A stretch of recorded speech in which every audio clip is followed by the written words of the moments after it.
12 से 15 एक समान आर्थिक परिवेश की महिलाएं होती हैं, जो कि एक ही जगह में रहती हैं, एक तरीके के जिनके मनोभाव होते हैं, ताकि कोई ऊंच नीच का भेदभाव उनके अंदर ना हो कि हम उन दीदी के साथ कैसे बैठ सकते हैं, कैसे बातचीत कर सकते हैं। तो समानता का एक संभाव विकसित करते हुए हम लोग ग्रुप बनाते हैं और ग्रुप में हम लोग बातचीत करते हैं, उनको हैबिट दिलाते हैं कि आप 10 रुपए की सेविंग कीजिए। तो हमारा पंचसूत्रा होता है, नियमित बैठक करनी है, साप्ताहिक हम लोग साप्ताहिक बैठक करते हैं, नियमित बचत करना है, नियमित लेन देन है, नियमित ऋण वापसी है और नियमित हमारा लेखांकन है। जो भी हमारे बुक्स ऑफ रिकॉर्ड्स हैं उसका नियमित लेखांकन है। तो हमारा सबसे पहले बनता है स्वयं सहायता समूह। स्वयं सहायता समूह के ऊपर हमारा है ग्राम संगठन। तो आपको 10 से 12 मतलब एक समूहों को मिला करके एक हमारा ग्राम संगठन बनता है। ठीक है, तो एक ग्राम संगठन में आप देखेंगे तो आपको 150 से 200 के करीब महिलाएं जुड़ी हुई हैं। ठीक है, उसी के बाद फिर हमारा ऊपर में जाकर के 3 से 4 पंचायत पर एक संकुल स्तरीय संघ बनता है, जिसमें आपको 20 से लेकर के 40 ग्राम संगठन जुड़े होते हैं। ठीक है, तो इस तरीके से हम लोग देखते हैं तो हमारा लगभग 7000 दीदियों, मतलब 6000 से 7000 दीदियों तक हमारी पहुंच होती है एक संकुल संघ के माध्यम से।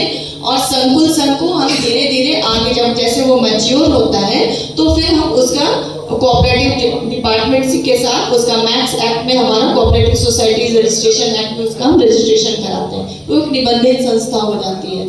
जैसे आपके यहाँ और वो संस्थाएं जो होती है विभिन्न प्रकार के कार्य, जैसे आप DKR चला रही हैं या साफ सफाई का काम कर रही हैं, लॉन्ड्री का काम कर रही हैं, बहुत सारी हमारी योजनाएं चल रही हैं। जैसे हम लोग एक वल्नरेबिलिटी रिडक्शन फंड देते हैं हर एक ग्राम संगठन में, जिसमें 1.5 लाख रुपए की राशि दी जाती है। ठीक है, ये 1.5 लाख रुपए की राशि जो है, इससे वो अपना खाद्यान्न का क्रय कर सकती हैं। जैसे पहले जब हम लोगों ने शुरुआत की थी तो उस वक्त PDS सिस्टम बिहार में इतना अच्छा नहीं था, काफी लोग भूखे पेट सोते थे, तो फिर खाद्यान्न कहाँ से खरीदेंगे, तो वो खाद्यान्न बल्क प्रोक्योरमेंट के लिए उनको मिला था। आज के डेट में वो PDS का सिस्टम अच्छा है, लोगों को राशन मिल जाता है, तो हम न्यूट्रिशन सिक्योरिटी की ओर शिफ्ट कर रहे हैं कि अब आप पल्सेस को खाइए, आयोडाइज साल्ट खाइए, अच्छा मस्टर्ड ऑयल लीजिए, जैगरी लीजिए। तो इस तरीके से हम शिफ्ट हो रहे हैं। साथ ही अगर कोई बीमार हो रहा है तो फिर वो हेल्थ रिस्क फंड है, जिससे वो एक लोन लेगा और लोन लेकर के जाकर के कहीं पे वो इलाज करा सकते हैं केस ऑफ हॉस्पिटलाइजेशन, और उस पर हम लोग थोड़ा सा इंटरेस्ट लेते हैं। फिर जो हमारी दीदियां हैं,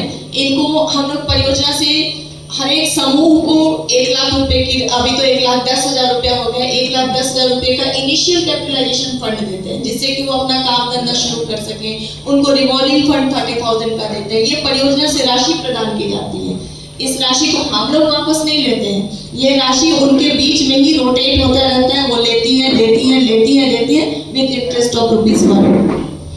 फिर ये पैसा, इसमें से कुछ पैसा जाता है VO के पास, फिर वो जाता है CLF के पास, फिर CLF से फिर दीदियां वापस लोन लेती है। तो ये पैसा उनके बीच में ही घूमता रहता है, रिवॉल्व होता रहता है। तो ये तो पैसे से संबंधित बातचीत हो गई। हम उस पैसे का प्रबंधन कैसे करना है, इस पे उनका काफी हम लोग प्रशिक्षण करते हैं। साथ ही हम 3 प्रकार के जो हमारे बिहार में लाइवलीहुड एक्टिविटीज हैं, मेजॉरिटी देखें तो फार्म बेस्ड है लाइवलीहुड एक्टिविटीज, दूसरा है लाइव स्टॉक बेस्ड हमारी जो लाइवलीहुड एक्टिविटीज है, और तीसरा है नॉन फार्म लाइवलीहुड एक्टिविटीज। तो इन तीनों से हम उनको बेहतर प्रशिक्षण करते हैं। तो जैसे एग्रीकल्चर के लिए तो आत्मा से हमारा जुड़ाव है, हमारे ग्राम स्तर पे कैडर्स हैं जिनको हम विलेज रिसोर्स पर्सन करते हैं, वो दीदी को SRI कैसे करना है, SWI कैसे करना है, सब्जी की खेती कैसे करनी है, तो इसका प्रशिक्षण उनको मिलता है। साथ ही हमारे पशु सखी हैं, तो भैया बकरी पालन कैसे करना है,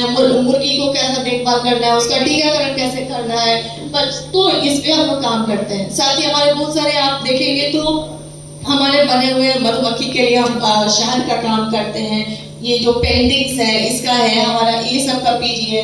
साड़ियाँ हम लोग पहनते हैं, इसका भी PG है। तो काफी सिलाई घर हमारा चलता है। तो ए नंबर ऑफ लाइवलीहुड एक्टिविटीज जो है, जो कि जीविका के द्वारा की जा रही है। साथ ही हमारा एक स्किल्स का प्रोग्राम चलता है DDU GKY, जिसमें मल्टीपल हमारे PIAs हैं और वो हमारी दीदियों के बच्चों को जो 18 वर्ष से ऊपर के हैं उनको प्रशिक्षित करते हैं, उनके एरिया ऑफ इंटरेस्ट और उनके स्किल सेट के हिसाब से उनको प्रशिक्षित किया जाता है। और सिर्फ प्रशिक्षित ही नहीं, साथ ही हम उनको प्लेस भी करते हैं, प्लेस करके उनका रोजगार इंश्योर कराते हैं। तो उस पर भी हम लोग काफी हद तक काम कर रहे हैं। और साथ एक हमारा थीम है सोशल डेवलपमेंट। तो सोशल डेवलपमेंट में हम जो एंटाइटलमेंट से रिलेटेड काम है उस पे काम करते हैं। हमारा हर एक जगह पे दीदी अधिकार केंद्र है, हम लोगों ने जीविका लाइब्रेरी खोल रखी है जिसमें दीदियों के बच्चे और अन्य भी बच्चे आते हैं, फ्री और वाईफाई है, सब सुविधा है, किताबें हैं, ऑनलाइन हमारा फिजिक्स वाला से टाई अप है, बच्चों की पढ़ाई हो रही है। टर्न द बस से टाई अप है, जो कि 10वीं 11वीं 12वीं के जो बच्चे हैं बिहार बोर्ड वाले, उनको हिंदी मीडियम में हम पढ़ाते हैं, उनको अच्छी गुणवत्ता वाली शिक्षा जो कि पैसा देकर के उनको कहीं पढ़ना पड़ेगा, वो एलएन और इसको अफोर्ड नहीं कर सकते बीएमसी को, लेकिन टर्न द बस के माध्यम से फिजिक्स वाला का जो सीएसआर इनिशिएटिव है उसके माध्यम से हम उनको प्रयास कर रहे हैं। और इस साल काफी सारे बच्चे बिहार पुलिस में, साथ ही आपको जो अभी टीचर्स के एग्जामिनेशन हुए हैं उसमें हमारी दीदियों के बच्चों का चयन हुआ है।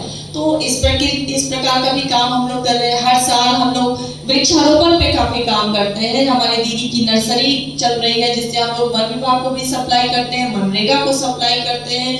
और हर एक दीदी को हम लोग कुछ काष्ठकारी पौधा और कुछ फलदार वृक्ष ये भी लगवाने का काम करते हैं। और स्वास्थ्य पोषण एवं स्वच्छता की बात करें तो हमारा फोकस जीवन के प्रथम 1000 दिन पे, तो जीवन के प्रथम 1000 दिन पे हम लोग काम कर रहे हैं। और इसमें हम लोगों ने इस साल एएनसी अभी तक हम लोग सिर्फ और सिर्फ जो बात हम लोग बिहेवियर चेंज कम्युनिकेशन पे हम लोग काम करते हैं बेसिकली, क्योंकि हम सर्विस नहीं दे सकते, बट सर्विसेज के साथ हम उनको लिंक करते हैं कि बिहेवियर तो धीरे धीरे चेंज होगा। हमने उनको नॉलेज प्रोवाइड किया, अब नॉलेज से उसको प्रैक्टिस में लाना है, तो it will take time, but हम लोग को लगता है कि धीरे धीरे प्रयास करने से उनके बिहेवियर में भी चेंजेस आएंगे। और हम लोग हमेशा नया नया टॉपिक्स लेकर के साथ आगे बढ़ रहे हैं। और जो भी गवर्नमेंट के प्रोग्राम आते हैं मोस्टली में हम लोग कहीं ना कहीं मोबिलाइज करने का काम करते हैं, चाहे वो एमडीएम हो, लिम्फेटिक फाइब्रोसिस हो, या फिर अन्य जो कार्यक्रम होते हैं उसमें हमारा काफी सहयोग रहता है।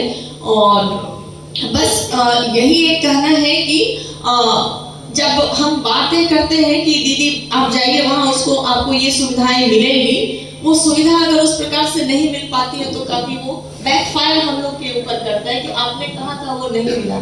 तो बस यही रिक्वेस्ट है कि जो सिस्टम पार्ट है ना सर, वो थोड़ा सर्विसेज और अच्छी मिले तो ज्यादा अच्छा काम हम कर सकेंगे। Thank you.